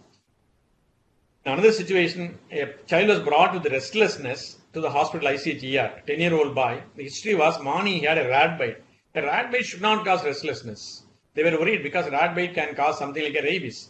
But I asked them the history. They said after the rat bite went to the local practitioner, he gave some local medicine, alternative medicine, which contained Datura. So Datura caused restlessness, not a rat bite. In another situation, a LKG girl was brought because she consumed 20 tablets of oral contraceptive pills. Oral contraceptive is relatively benign. It won't cause much problem except it may cause withdrawal bleeding. So I gave some caution, reassured the parents that nothing will happen. A big number of attendants came, father, grandparents, everybody came, uncle, niece, everybody. I reassured them and sent them back after gastric lavage. The grandmother, after reaching the gate, she came back running and asked me, sir, it's an LKG, even though an LKG girl, when she grew older, got married and pregnancy, will it cause any problem, the oral contraceptive pills? Will she have a normal pregnancy and childbirth? That was a doubt she wanted to clarify with me. On another occasion, 3 adults went to a wine shop, 2 came out, died in 5 minutes. This happened in working in one of the headquarters. Anybody dying at 5 minutes, that was my physician friend told that it is definitely cyanide. 5-10 minutes, death or serious symptoms, suspect cyanosis, cyanide poisoning. In another situation, a child is brought with intractable hypoglycemia, uncorrected hypoglycemia. We asked about the medicine used.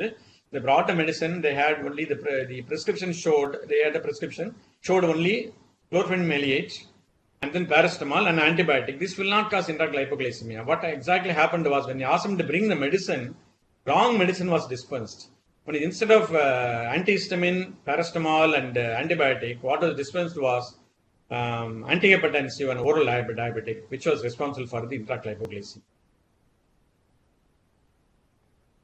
A&D capsules. When he was in the surgical OP, during my house in days in 70s, one well-dressed person came here for the prescription for A&D capsule. Why A&D capsule for an old man like me? So at the time, my house in colleague was interested in surgery. I asked him whether the A&D capsule, he was operated for hydrocele. Why he is taking A&D capsules? And we were suspicious. Why he has to take A&D capsule? Will it have any effect to prevent further hydrocele or hernia? We asked him to bring the old OP ticket. He had a bunch of OP ticket. Very sincerely, 10 years he is coming to OP and collecting A&D capsules. We were managed to take the first prescription. At the time he was a government servant, operated. The assistant professor wanted to give him medical certificate. He wrote to the office people to give admission discharge certificate, A&D certificate. That was a short form used. Give A&D. All the house surgeons for 10 years, we sincerely followed that A&D. The unfortunate old man was coming and receiving A&D capsule for 10 years. So we must be very careful about our prescriptions. Whenever even our seniors advise some drugs, we have to question why this was prescribed. These are some of the textbooks, some of the books which are very useful books available. This book is very useful, published from Rayapeta Hospital.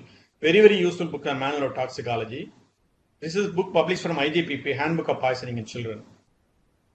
These are all the poison control information centers from AIMS, MMC, Amruta Institute of Medical Sciences, CMC Vellore. I just take a photograph of this number, it's very useful. I just thank my colleagues who are all helped me in bringing, planning and collecting this information.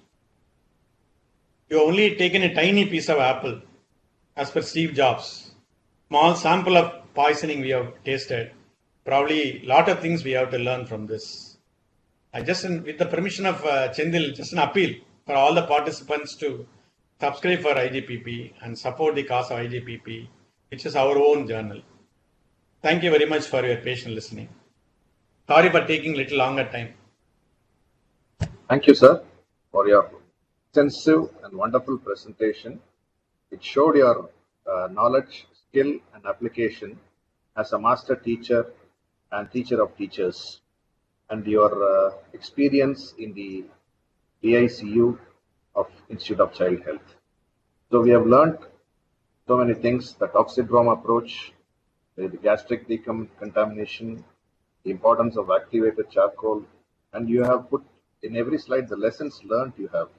And of course, you philosophically you said that even everything in excess, love, money, power, and oxygen, everything in excess, அதிகமா போனா கூட நஞ்சு அப்படின்னு சொல்லிட்டு இருந்ததுனால. So it is all a wonderful presentation, sir. Viewers, sorry for the technical issues. So I think we'll hand over the session for discussion to Rajendran and Ismail.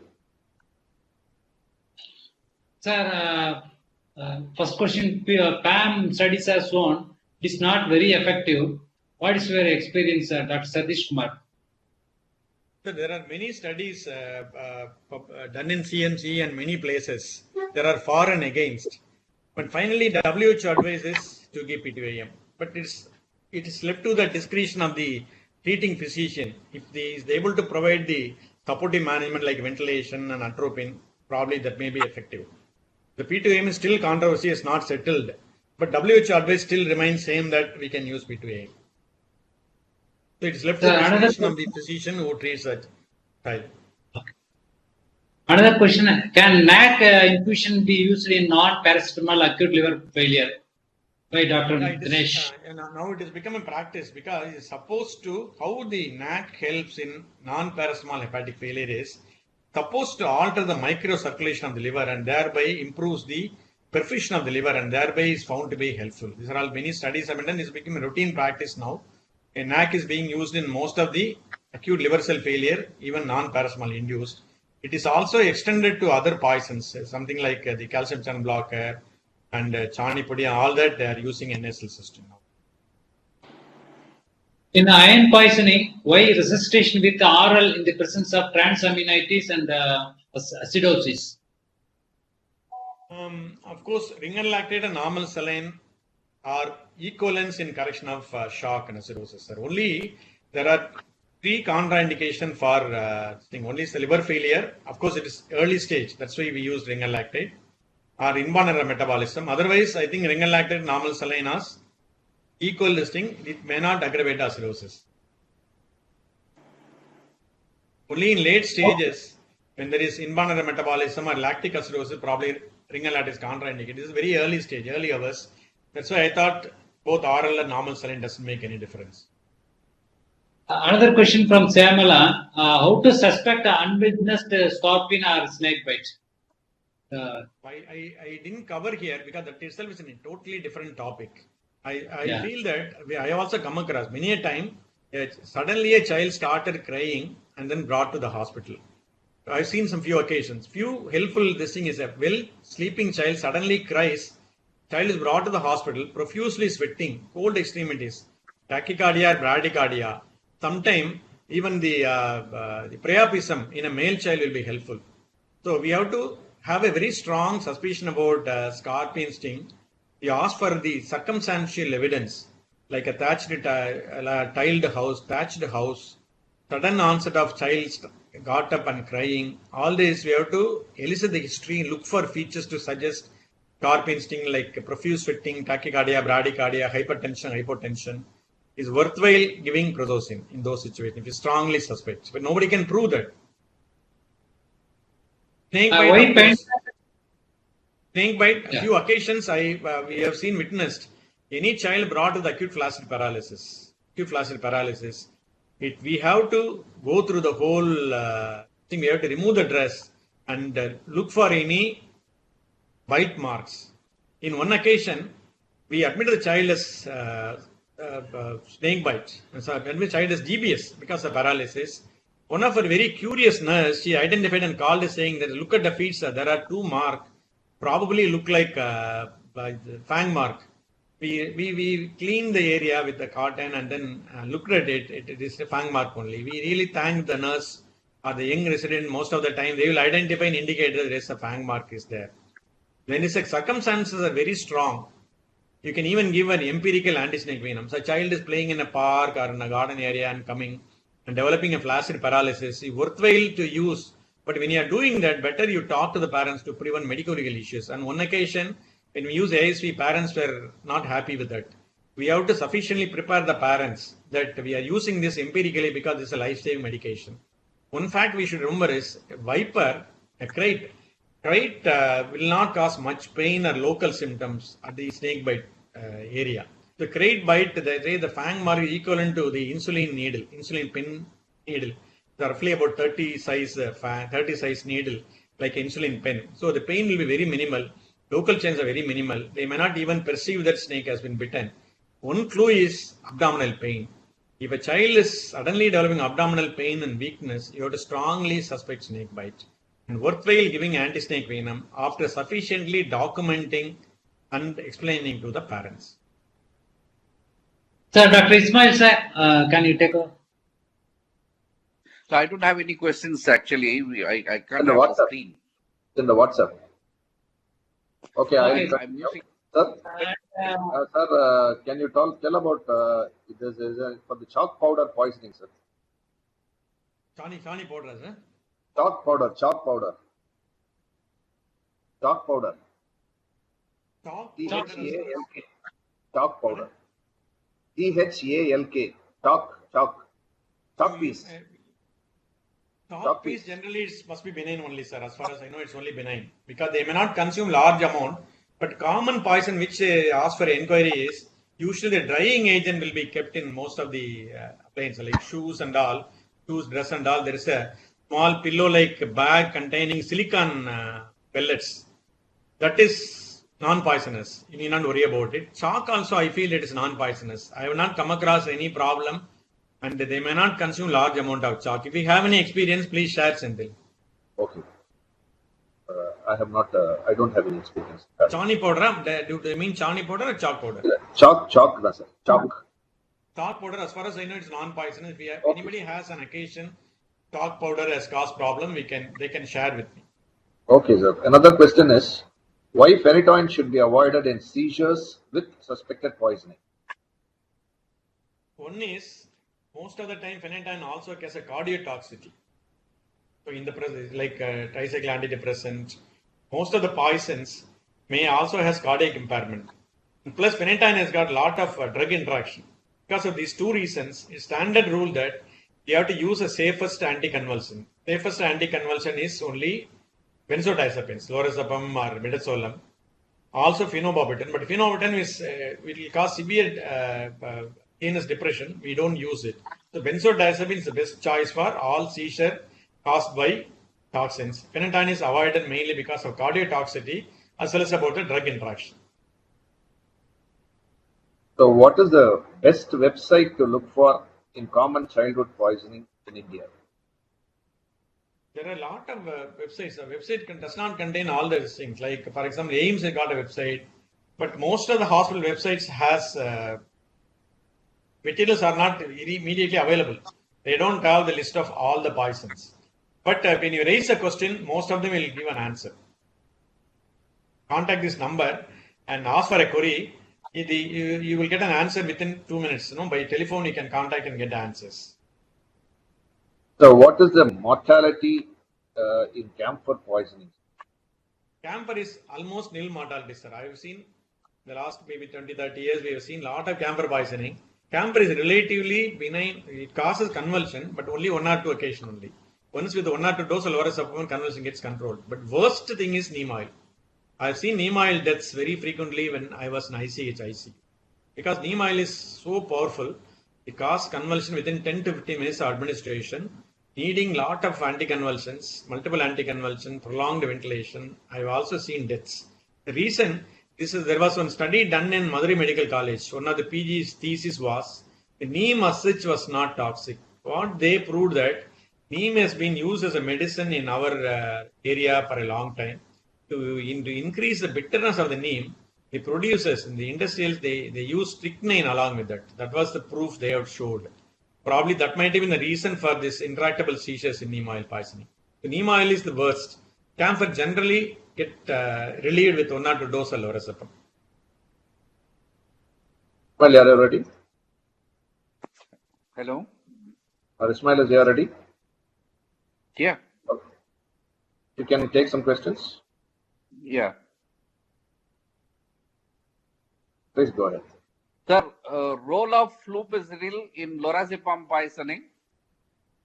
Sir, flumazenil is a double-edged weapon. One is, most of the time, the benzodiazepines, we had one child who was consumed antidepressant and came with poisoning features, ataxia. Most of the time, they can be symptomatically managed. If they need, we can intubate and ventilate. All that can be done. But the flumazenil is a double-edged weapon. Sometimes flumazenil will cause more problem by causing problems, convulsions. So generally, flumazenil is little more dangerous, and even most of the textbook advise not to use flumazenil unless it is after giving supportive measures. Still, the depression is so severe, then we can go for flumazenil. But generally, flumazenil is a double-edged weapon, not to use, because most of the children with the benzodiazepine poisoning, they will have only a respiratory depression, which can be managed by ventilator support. Okay. So the other question should be very is cautiously used. The flumazenil should be very cautiously used because of Thank more dangers than benefits. Another similar antidote is physostigmine. Also, that's also more problems than benefits. These two antidotes, physostigmine and flumazenil, has to be used very, very cautiously because their problems are more than the advantages. I'll go to the next question, sir. Is MLC mandatory in snake bites and scorpion stings? Yes. Scorpion sting, no, but MLC, yes. I tell you the two reasons, sir. One reason is in villages, earlier days, I don't know now, but it's not happening. Most of the time, many homicides have been brushed aside as snake bites. So that is one reason.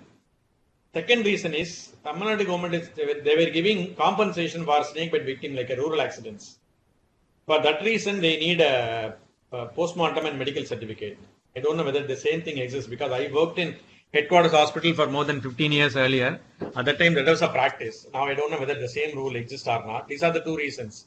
To ensure that homicides are not covered as snake bites. Number two is to give compensation given by the government. They need a postmortem and certificates. Death certificate. And scorpion sting, there is no need. But other poisons, it is safer always to safeguard the medical personnel to make an ER entry, even for paracetamol, kerosene, because the make an ER entry, what we generally do is we call the parents and tell them. If you leave it as a surprise, if you don't tell them and suddenly police comes and start inquiring, naturally he'll be totally unprepared. So he'll be very furious at the doctor. So what we do is whenever we make an ER entry, I tell our residents to talk to the parents. It is mandatory for all the hospitals, a government order. It's an accident register. It's nothing like anything serious. Any accident happens and brought to the hospital, it should be entered in the hospital records. That is called the accident register. So we'll make an entry and inform the police. When the police comes, you tell the same thing. Like child suddenly took the medicine and consumed. That's all. It's a very, very benign explanation. Most of the time, parents will not be harassed. So when you tell them, when they are prepared, when the police come, they will not be having any problem. The problem will arise only when we don't tell them. Making an entry is safeguard the doctor. The child dies or there is some twist in the history or some different angle in the investigation, then we will be put into problem that we wanted to cover the mistake. So the next question is how honey helps in button battery ingestion? Which one? Honey.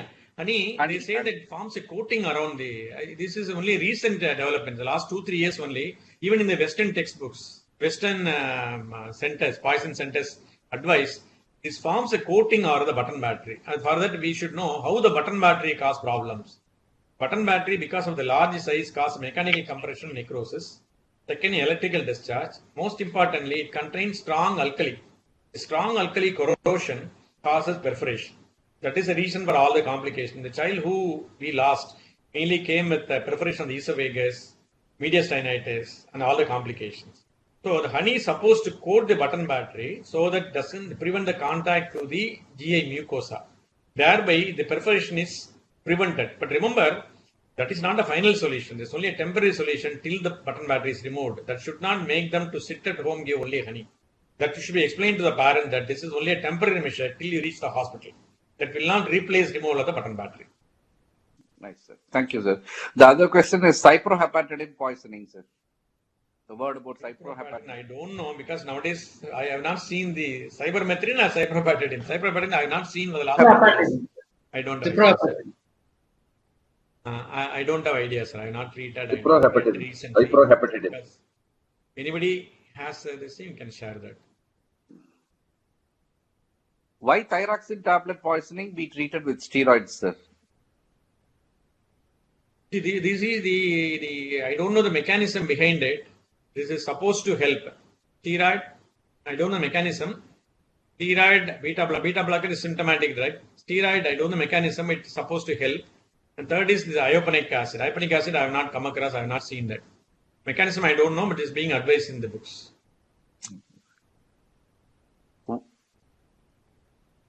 So one more question. Pregnant lady took tricyclic antidepressant, treated, what about fetus? She should undergo MTP. She was in first trimester. So TCA poisoning? Yes, sir. Tricyclic antidepressant poisoning, pregnant lady, she's in the first trimester. What about the fetus? Whether she should undergo MTP? So that is a very, very big list. I can't remember. That's something like a dictionary. You have to refer a book to see what is the risk levels. You can't offhand, nobody can say. Probably you have to refer a book to see what is the level of risk. Without that, because these are all very tricky decisions. Nobody can say just like that. You have to refer the book, refer the recent guidelines and advice, then only we can advise. Because it's a very, very major decision. Termination is a major decision. So we have to have proof, then only we can advise. I don't know now. The last question is good night liquid and solid piece consumption is very common. How to proceed, sir? The good night liquid, which I think I have shown a slide, mosquito repellent contains pyrethroid, alkali. It is available in this thing under Lakshman Rekha. This is supposed to cause they are more potent against the mosquito and insect rather than human beings. So generally, they are least toxic, but in large quantities, they can cause problem like arrhythmia, convulsions, extrapyramidal reactions. So these are very rare occasions, but still we have to hospitalize the child, gastric lavage, charcoal, and then keep the child in hospital for at least 24 hours. If we happen to see the serious side effects, we can manage. Otherwise, we can discharge after 24 hours. Neurological complication, cardiac complications. And stomach cause is little controversial. If it is a liquid, in most of the mosquito repellent liquid, they use kerosene as a maintain the liquid.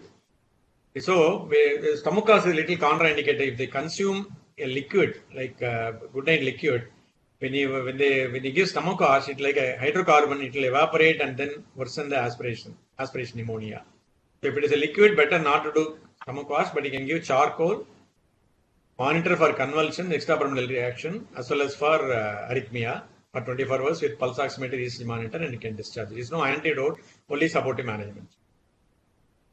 Thank you, sir. Thanks for your patient answering. One more. All accidental injections should be made MLC, sir. That is answered. That is answered. You have any questions, Rajendra? Yeah, MLC is safer for the doctor. Nothing wrong in making AR entry. Okay. Okay, sir. One more question, sir. One more question. Thank you. What is the role of gastric lavage and the activated charcoal in camphor poisoning, as there are few studies supporting while others they don't support? Yeah, this is a very interesting question.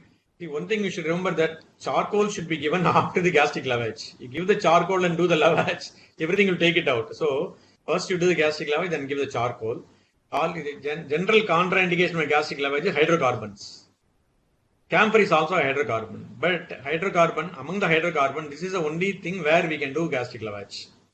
In hydrocarbon, generally gastric lavage is contraindicated. I told you 3 C's: hydrocarbon, comatose child, or child with respiratory distress. So in camphor, we can do gastric lavage. That is the only hydrocarbon where we can do stomach wash. Okay, thank you, sir. We had 529 logins, sir. I think really happy and really